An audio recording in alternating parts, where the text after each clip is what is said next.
pido que se sienten y que abran sus copias de la palabra del Señor en Hechos capítulo 16. Vamos a leer de los versículos 25 hasta el 40, al final del capítulo. Hechos 16, del 25 al 40. Leemos la palabra del Señor. Como a medianoche, Pablo y Silas oraban y cantaban himnos a Dios, y los presos los escuchaban. De repente se produjo un gran terremoto, de tal manera que los cimientos de la cárcel fueron sacudidos. Al instante se abrieron todas las puertas y las cadenas de todos se soltaron. Al despertar el carcelero y ver abiertas todas las puertas de la cárcel, sacó su espada y se iba a matar, creyendo que los prisioneros se habían escapado. Pero Pablo clamó a gran voz diciendo: no te hagas ningún mal, pues todos estamos aquí. Entonces él pidió luz y se precipitó adentro, y temblando se postró ante Pablo y Silas, y después de sacarlos dijo: señores, ¿qué debo hacer para ser salvo? Ellos respondieron: cree en el Señor Jesucristo y serás salvo, tú y toda tu casa. Y le hablaron la palabra del Señor a él y a todos los que estaban en su casa. El carcelero los tomó en aquella misma hora de la noche y les lavó las heridas, y enseguida fue bautizado con todos los suyos, llevándolos a su hogar. Les dio de comer y se regocijó grandemente por haber creído en Dios con todos los suyos. Cuando se hizo de día, los magistrados superiores enviaron a sus oficiales diciendo: suelta a esos hombres. El carcelero comunicó a Pablo estas palabras diciendo: los magistrados superiores han dado orden de que les suelte, así que salgan ahora y vayan en paz. Pero Pablo les dijo: aunque somos ciudadanos romanos, nos han azotado públicamente sin hacernos juicio y nos han echado a la cárcel, y ahora nos sueltan en secreto. De ninguna manera, que ellos mismos vengan a sacarnos. Los oficiales informaron esto a los magistrados superiores, y al saber que eran ciudadanos romanos tuvieron temor. Entonces vinieron y les suplicaron, y después de sacar, les rogaban que salieran de la ciudad. Cuando salieron de la cárcel fueron a casa de Lidia, y al ver a los hermanos los consolaron y se fueron. Oremos. Señor, gracias por darnos tu palabra, esa palabra con la cual has prometido que el Espíritu Santo transformará nuestros corazones. Y tú justamente eso, que permitas que nuestros corazones sean transformados por tu Espíritu Santo mientras escuchamos tu palabra. Guía mis palabras, guía mis pensamientos, guía todo en mí, para que no me predique a mí, sino que predique a Cristo. Y si en algún momento me estoy predicando a mí, que caigan oídos sordos en mis hermanos. En el nombre de Jesús. Amén. ¿A ustedes les ha pasado que tal vez están haciendo algún trabajo y de pronto están tan enfocados en el trabajo que dicen: ya es hora de comer? O están enfocados en el programa que están viendo: ya es hora de comer, y no han sentido hambre, hasta que de pronto comienzan a probar el primer bocado y se dan cuenta de que en verdad tenían hambre. Lo que estamos teniendo hoy aquí en este texto es un hombre que llega a un punto y se da cuenta que en verdad tiene hambre, hambre de salvación, hambre de ser rescatado. Y es un hambre que todos en algún momento de nuestra vida somos confrontados con esa realidad. Vamos a ver primero un primer punto. El Evangelio moldea. El Evangelio moldea. Lo vemos en los versículos del 25 al 30. Tenemos a Pablo y Silas. Ya nos contó Ariel el domingo pasado lo terrible que era la situación, como estaban estos hombres, con sus pies aprisionados, sus espaldas golpeadas con varas, y aún así tenían que estar contra la pared. Era algo doloroso sin duda, y en el peor de los lugares de la cárcel, el más oscuro. Y créanme, no creo que haya sido algo sanitario o algo que gustaría estar. Malos olores seguramente habían, y ratas o lo que fuera. Y ahí están ellos. Y de pronto, en medio de todo lo que está sucediendo, Pablo y Silas comienzan a actuar contraculturalmente de dos maneras. La primera es que cómo ellos estaban expresando el dolor, cómo ellos estaban expresando la lucha con la angustia y el sufrimiento. Ustedes seguramente han visto algunos videos de cosas que han pasado en estas regiones de Medio Oriente. Y cuando les sucede algo a esta gente, ellos son muy vocales, muy expresivos, gritan, se angustian. Y no creo que haya sido diferente a la época de la que estamos leyendo ahora. Pero en lugar de que suceda esto y de lamentarse, o en lugar de escuchar algunos otros lamentos como tal vez se escuchaban muchas veces en esa cárcel, lo que están escuchando ahora es cantos, es alabanza a Dios. La forma como Pablo y Silas están manejando el dolor y la angustia que hay en sus cuerpos y en sus almas es contracultural, es lo que no se esperaba. Y ojo, no estamos hablando de negar que como cristianos sufrimos. No estamos hablando de que como cristianos vayamos por la vida, ¿quién me hace sufrir? ¿Quién me hace sufrir? No.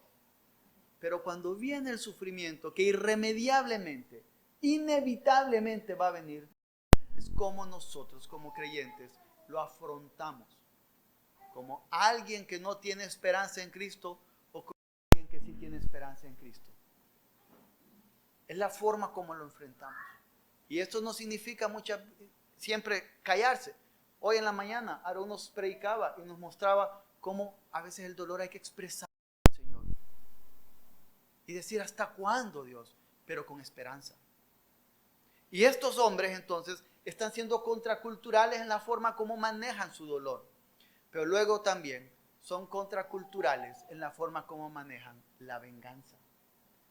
Si viene un terremoto y se abren las paredes, esto no fue un terremoto que a veces sentimos aquí que medio se mueve algo y que solo pensamos en la que está construyendo José Miguel, si va a aguantar o no.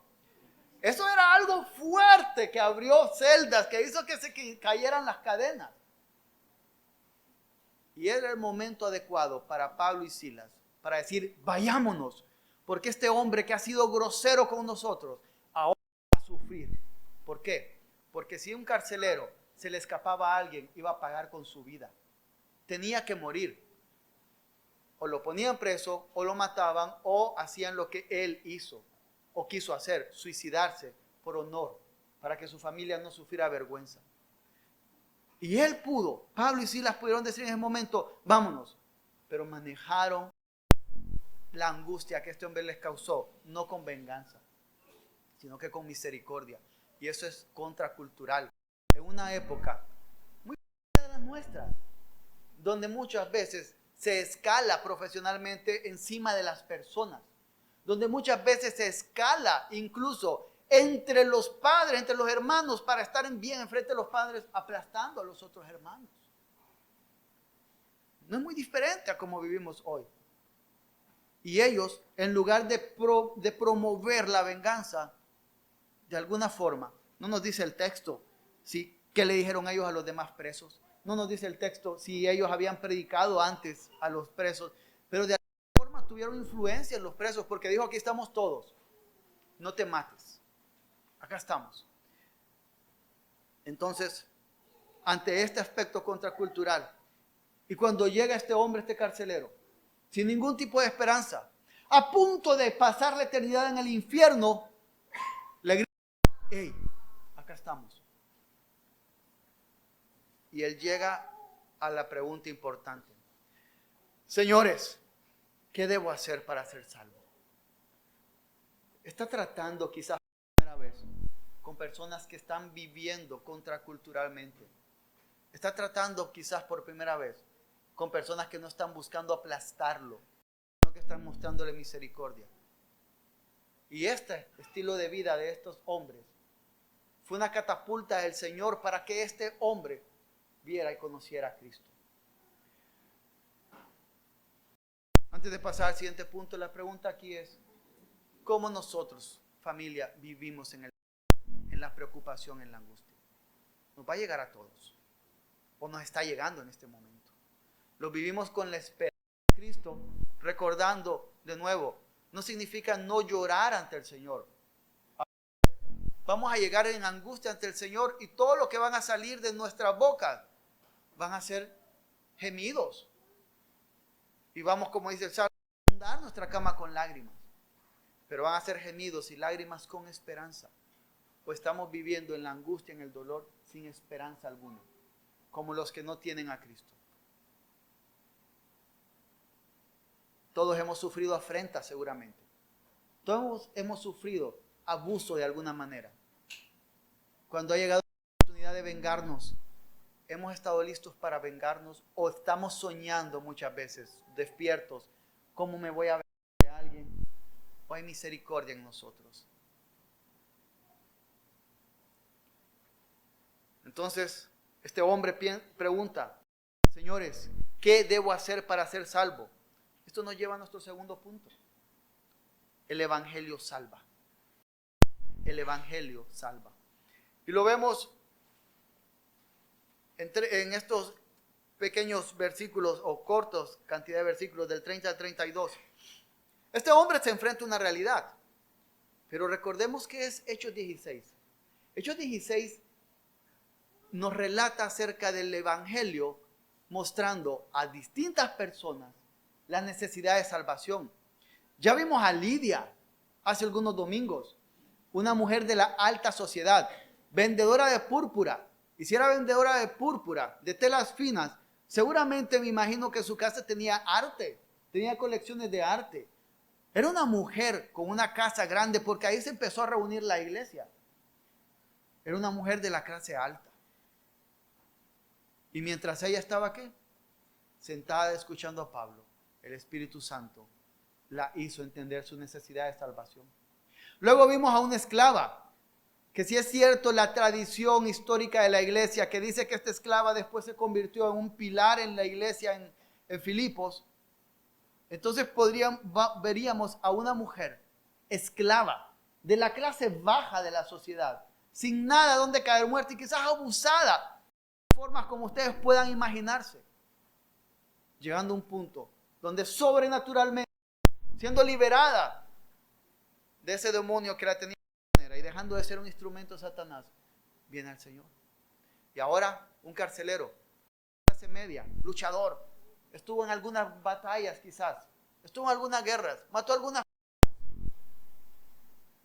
acostumbrado al poder, a la autoridad, a decir algo y que todo se hiciera. Y el Señor utiliza los medios naturales, un terremoto, para confrontarlo con la necesidad de salvación. Vemos distintas personas que llegan a su necesidad de salvación de distintas maneras. Y quiero enfatizar algo con esto. A veces vemos mal ser como Lidia, sentados. A veces queremos las historias maravillosas. Yo era la peor basura del mundo. Yo destruía y hacía esto. Y a veces hacemos de la experiencia de conversión lo más importante en lugar del Salvador, en lugar de aquel que salva. Es probable que algunos de ustedes, niños, yo esperaría que así fuera, lleguen a edad adulta, a ser ancianos y decir: toda mi vida he escuchado del Señor. ¿Y saben qué? Eso va a ser maravilloso. Eso va a ser maravilloso. Pero puede ser que algunos vayan a ser liberados de cosas horribles. ¿Y saben qué? Es maravilloso y ninguno es más que otro. Porque no es la experiencia de salvación la importante, es el Salvador que libera a cada uno de nosotros. Y entonces se enfrenta a este hombre con esta verdad. Pero vemos algo en su pregunta que dice: señores, ¿qué debo yo hacer para ser salvo? Llega aún con expectativa de algo que él tiene que hacer. Llega aún con expectativa de un trabajo que él tiene que lograr para poder ser salvo. Y es que en esa sociedad y en esta sociedad y en la que vendrá, el ser humano siempre anda queriendo ser su propio salvador. El ser humano siempre anda queriendo mostrarle a Dios que es digno de su perdón. O a veces que ni siquiera necesita a Dios para obtener la salvación. A veces el ser humano está viviendo de esa manera en distintos momentos de la historia. Y quizás este hombre llegó con esto. Recordemos, no hay que culparlo. No tenía teología para nada. Y como él vivía era por desempeño. Y la respuesta es lo importante: creer en el Señor Jesucristo. A veces nosotros mismos vivimos cada día de nuestras vidas creyendo que necesitamos hacer algo para ser salvos.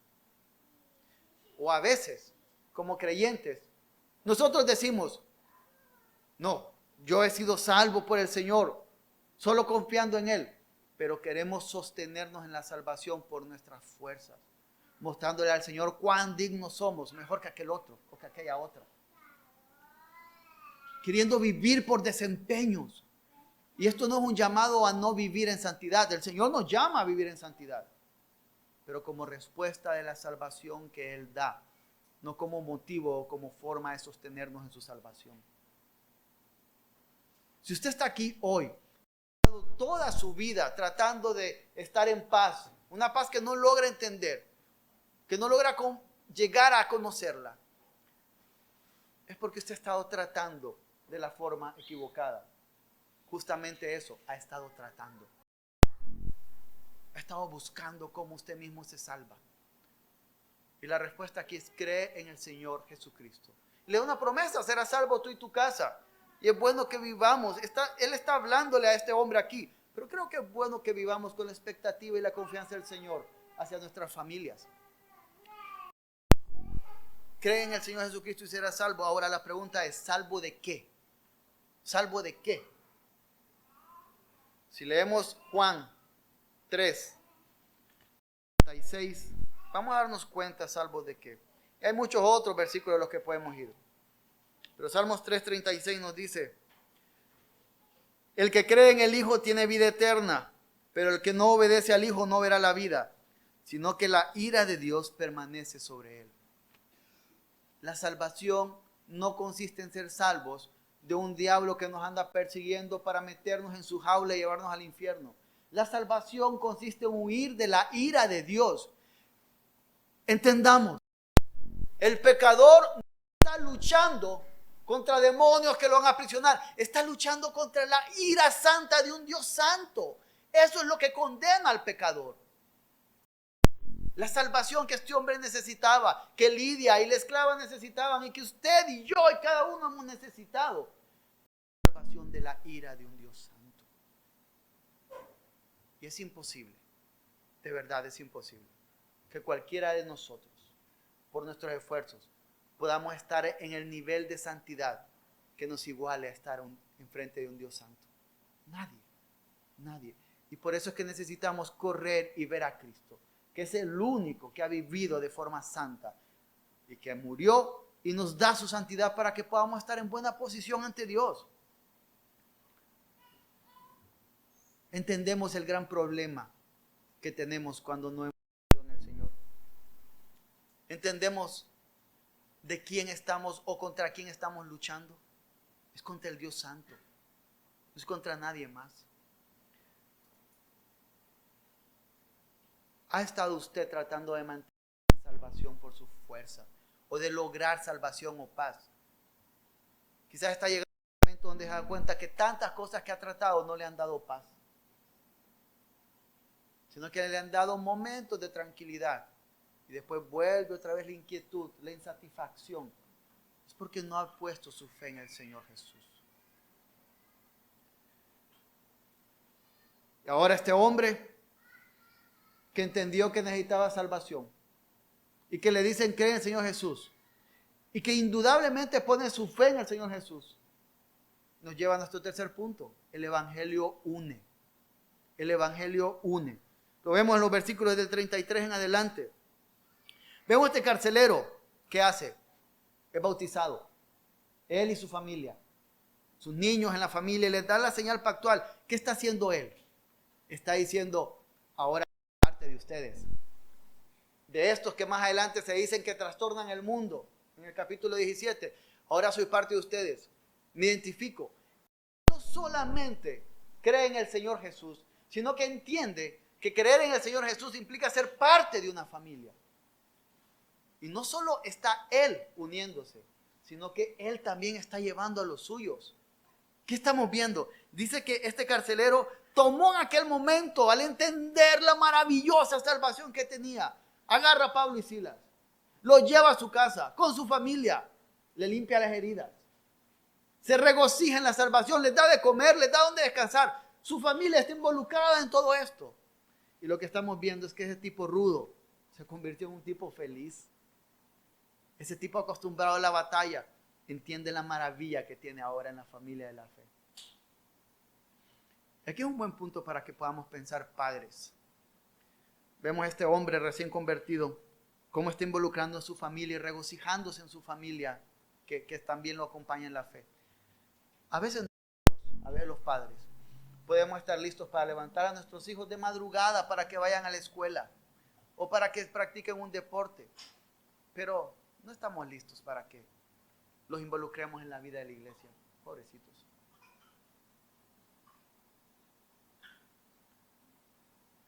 O a veces nosotros mismos estamos listos para hacer un montón de cosas.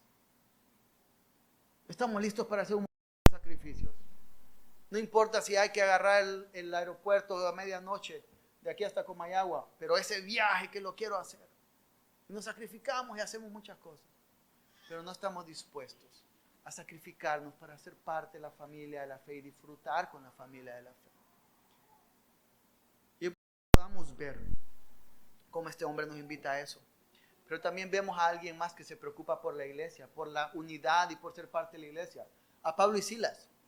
De pronto entonces vienen los magistrados superiores, suelta a esos hombres. Y llega el carcelero, el nuevo cristiano. Hermano Pablo, hermano Silas, se pueden ir. Somos romanos. Para que entendamos lo importante de ser romano en Filipos, en el año 42 a.C. hubo una guerra civil. Roma era una república hasta ese momento. Y en Filipos, en octubre del 42 a.C., se enfrentaron los ejércitos de Marco Antonio y de Augusto contra los ejércitos de Brutus y Casio. Marco Antonio, que terminó siendo un amante de la reina Cleopatra, algunos han visto películas, y Augusto ganaron. Después Augusto se convirtió en el primer emperador romano. Y él, recordando que fue en Filipos donde inició todo su reinado, elevó a Filipos al estatus de una gran ciudad romana. Por lo tanto, ser romano en Filipos era algo sumamente importante. No era cosa de menor importancia. Y a estos hombres, entonces, romanos, les vulneraron sus derechos. No les hicieron un juicio. Pero Pablo y Silas pudieron haber dicho desde antes, cuando los iban a golpear, como más adelante si dicen. Pudieron haber dicho, somos romanos, pero no lo hicieron. Y es muy probable que fuera por el bien de la iglesia. Ellos estuvieron listos para recibir todo esto. Para que cuando vinieran a liberarlos dijeran, somos romanos. Y ustedes le hicieron caso a mentiras con las que nos acusaban. No nos hicieron un debido proceso. Y de todo lo que nos están acusando no es real, es falso todo eso. ¿Se fijan cómo se equivocaron? Del mismo modo, no tienen que equivocarse con la demás iglesia. ¿Saben por qué? Porque si es cierto que esta esclava se convirtió, ella no iba a tener el derecho para decir soy romana. Y quizás muchos otros en Filipos no iban a poder tener el derecho para decir soy romano. Y Pablo y Silas estuvieron dispuestos a sacrificar sus cuerpos para después hacer un punto y mostrar a las autoridades cómo se habían equivocado al juzgar la fe. Y ellos se entregaron para la iglesia. Y yo no digo que tenemos que poner la espalda para que nos den latigazos por la iglesia. Tal vez algún día nos toque. Pero sí tenemos que buscar el bien de la iglesia. No estoy diciendo que usted entregue sus cosas, como a veces tal vez gente está acostumbrada a escuchar. Pero amar la iglesia es estar pendiente de la iglesia. ¿Y saben por qué es importante? Porque es maravilloso esto que tenemos de ser iglesia. Muchos conocerán a C.S. Lewis, el escritor de las Crónicas de Narnia, entre muchas otras cosas. Él tenía dos grandes amigos, Charles William y Ronald Tolkien, el escritor del Señor de los Anillos. Y hay un bar allá en Londres donde se reunían y ahí está, aquí es la mesa donde se sentaban. Un día Charles murió y escribió Lewis, cuando murió Charles, yo pensé que ahora iba a tener más de Ronald para mí. Iba a conocerlo más, pero fue al contrario, tuve menos de él, porque me di cuenta que yo tenía de Ronald cosas que reaccionaban a Charles. Las bromas de Charles hacía que Ronald reaccionaba y yo no tengo la capacidad, dijo, de hacer esas bromas que Charles hacía. ¿Saben qué podemos ver con esto? Cada uno de nosotros está pasando distintas situaciones en la vida y el Señor trata con cada uno de nosotros de distintas maneras y saca tesoros de nuestras vidas. Y cuando estamos juntos, compartimos esos tesoros como familia de la fe. Pero cuando no estamos juntos, Entonces dejamos de disfrutar cómo el Señor moldea a otros, que nos puede ayudar a moldearnos a nosotros. Y eso es importante de ser comunidad y de estar juntos. Ahora, hablando de cosas contraculturales, ¿qué más contracultural que la locura y la ridiculez de morir en la cruz por personas que no conozco y que cada día están buscando lo suyo en lugar de buscarme a mí? Eso es lo que hizo Cristo. Él murió contraculturalmente. Cuando Él llegó, todos esperaban un Salvador que llegara con una espada y con un ejército y liberara y matara a todos los romanos. Él llega como un cordero que se sacrifica, que se entrega a sí mismo por el bien de los demás. Y cuando llega, Él se convierte en un mejor carcelero que sana las heridas. Y ha dicho: yo voy al Padre a preparar morada para ustedes. Así como el Padre lo llevó a estos a descansar a su casa, el Señor ha dicho: yo estoy preparando morada para que ustedes descansen conmigo, para que ustedes pasen una eternidad conmigo. Este Cristo que nos ha dicho que no hay ni esclavo ni libre, ni libre, no hay ni hombre ni mujer. Incluso nos muestra algo maravilloso, nos ha hecho hermanos. Esta iglesia en Filipos estaba conformada por personas de distintas clases sociales. Esa es la iglesia de hoy también. Si miramos a nuestro alrededor, eso es. Y es porque Cristo nos ha unido y nos ha hecho parte de su familia. Y Él ha prometido estar con nosotros hasta el final. Y Él también, nos dice el libro de que entiende el dolor que hay en nosotros. Y por lo tanto, el dolor que hay en nuestras vidas en Cristo, podemos soportarlo de manera distinta como aquellos que tienen esperanza, no como aquellos que están viviendo sin esperanza cada día. Pero la pregunta entonces es: si usted no es creyente, ¿en quién puede confiar cuando enfrenta el dolor? En nadie. ¿En qué puede confiar cuando está solo? Cuando no tiene con quién compartir y ser moldeado para crecer. En nadie. Y también, ¿puede estar en paz con un Dios santo por sus propios méritos? La respuesta es no. No puede, por mucho que intente. Necesitamos aferrarnos a Cristo, poner nuestra fe en Él y vivir confiando en esa fe que Él nos ha dado. No solo para salvación, sino también para sostenernos día a día. Creyente, viva con esperanza en medio de las circunstancias. No creyente, a Cristo, quien dijo que Él no rechaza a nadie. Oremos. Oh Señor Dios bueno, qué maravilloso es poder recordar cómo Cristo sana nuestras heridas, esas heridas causadas por el pecado. Cómo nos une una familia de la fe para que crezcamos, para que nos regocijemos y le conozcamos más. Señor, a tus hijos e hijas que estamos acá, ayúdanos a vivir por estas verdades. Mañana cuando nos despertemos es probable que estas verdades se quieran ir, pero que tu Espíritu Santo los traiga de nuevo a nuestro corazón. Pero si hay aquí personas que aún no han puesto verdaderamente su fe en Cristo, concédeles la dicha de la salvación. Permite que así como Lidia, por tu Espíritu Santo, comprendió cuánto necesitaba de Cristo, que así las personas también puedan comprenderlo y recordar que Cristo dijo: el que a mí viene no le echo fuera. Todo te lo pedimos en el nombre de Jesús.